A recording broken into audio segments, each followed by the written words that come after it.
Are you losing interest? Are the details bogging you down? Gonna wait for the last chapter, the final section. I think it's very important to recognize the events that are leading up to their China and Russia's part in Bible prophecy.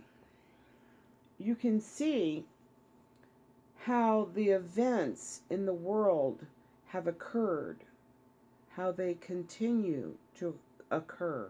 So when you're watching the news or you're hearing reports come in about different events that are occurring in the geopolitical world, in the global sense of our world, you can piece another piece.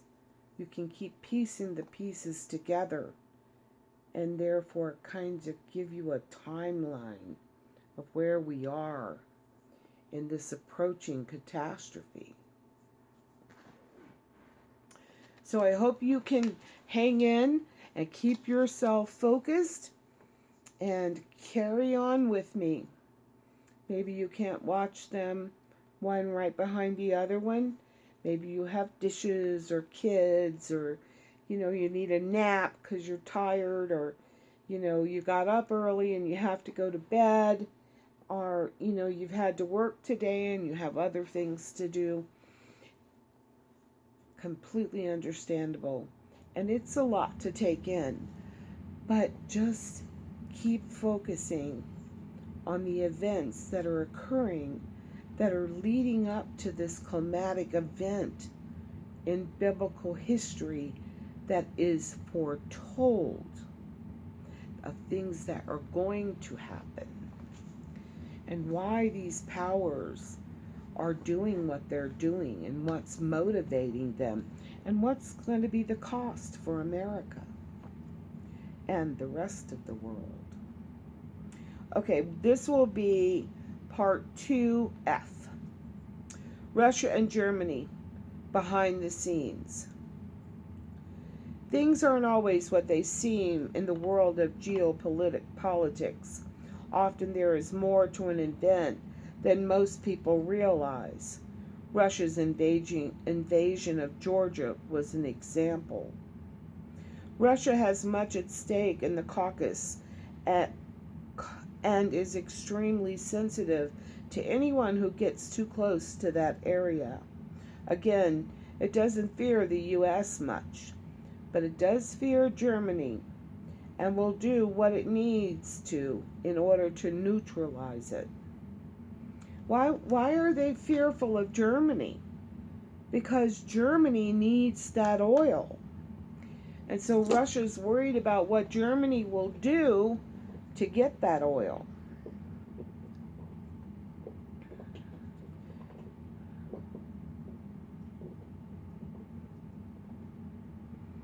Actually, Russia and Germany fear each other. Russia supplies quite a lot of Europe's energy, especially Germany's, and that gives it power. By attacking Georgia, Ralph Peters wrote, "The Kremlin is telling Europe, we not only have the power to turn off Siberian gas, we can turn off every tap in the region anytime we choose."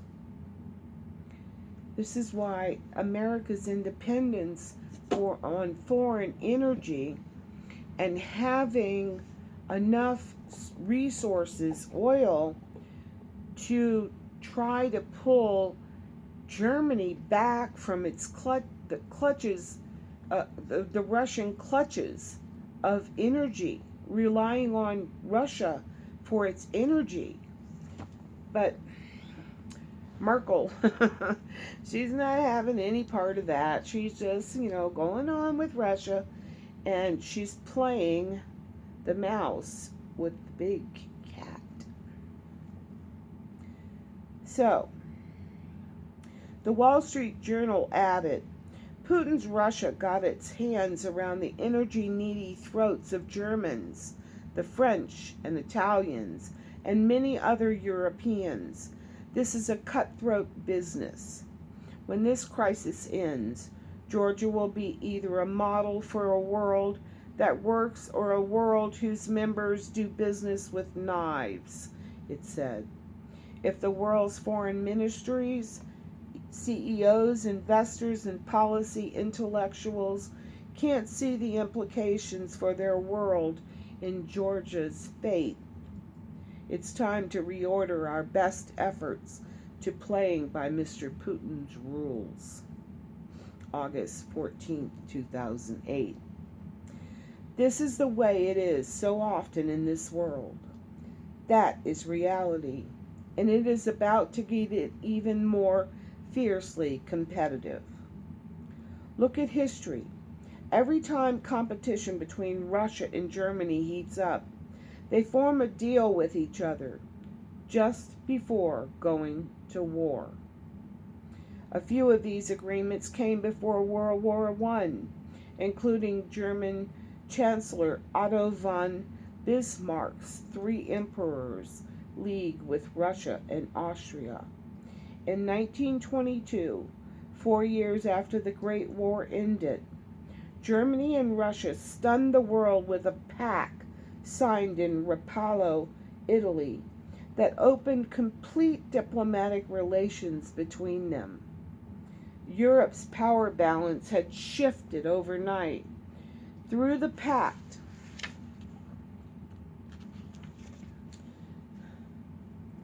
the German army could test weapons in Russia that were forbidden by the Treaty of Versailles.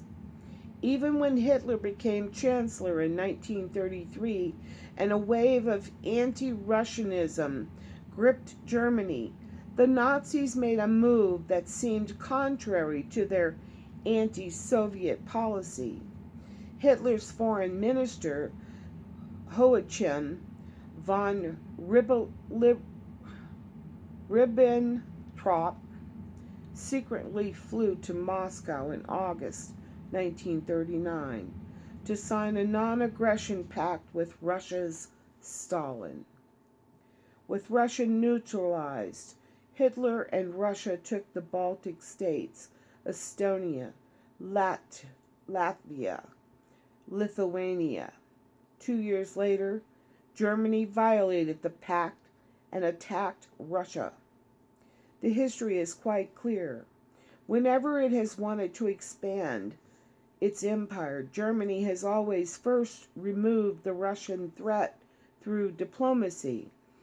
Its fear of Russia drove it to arm and become strong on the one hand, and seek peace with Russia until it had finished dealing with the rest of its enemies on the other. There is evidence that such a deal was struck before the Georgia invasion.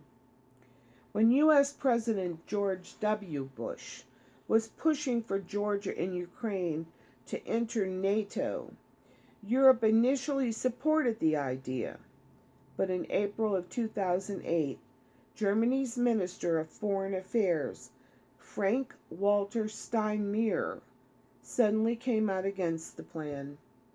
He said Georgia wasn't qualified because of unresolved territorial conflicts.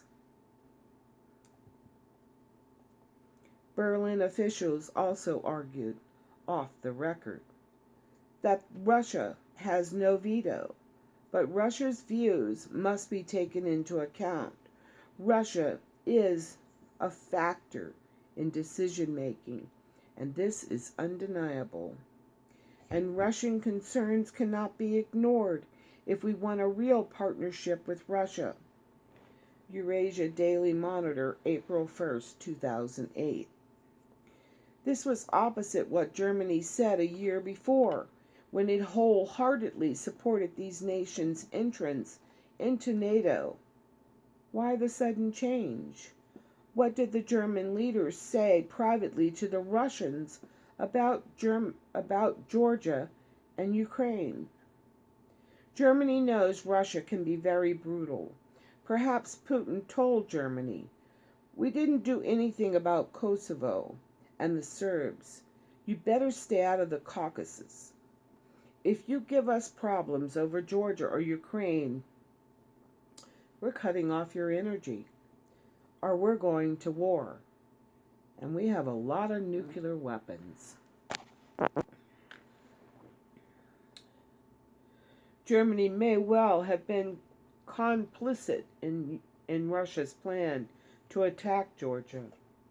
If Russia formed an agreement with Germany over the Georgia situation, then Russia would have known the only possible other nation to be concerned about was the U.S., and Russia knew America was too weak to do anything about it.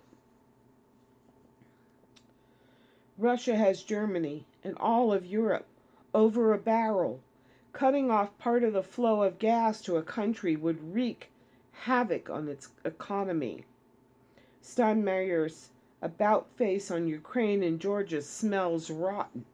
The U.S. is extremely foolish to trust in Germany, to treat it as a lover. That ignorance is sure to end in the greatest possible disaster. Trump stood up to Angela Merkel.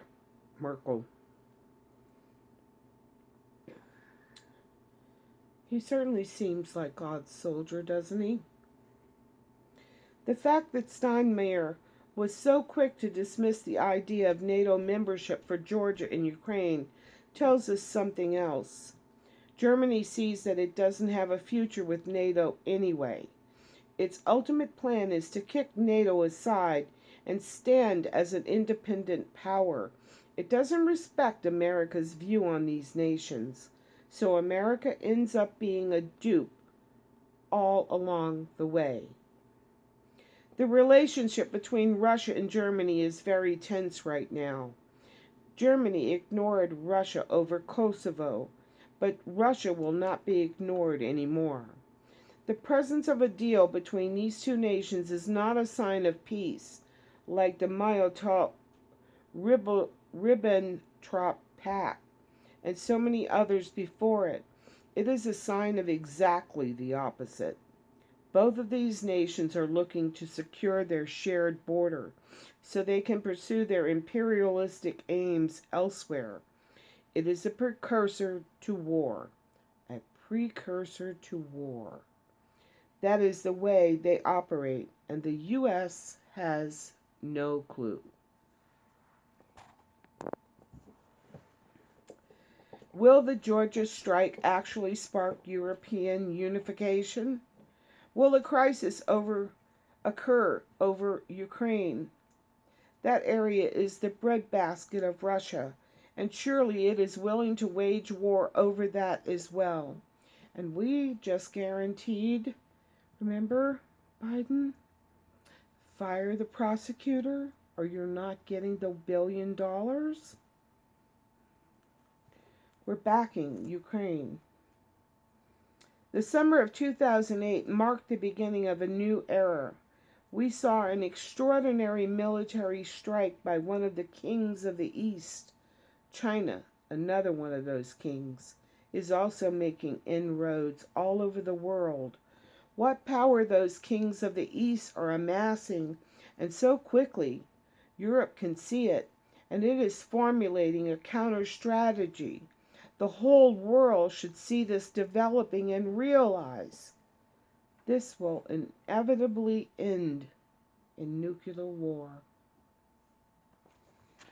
As always, I love you.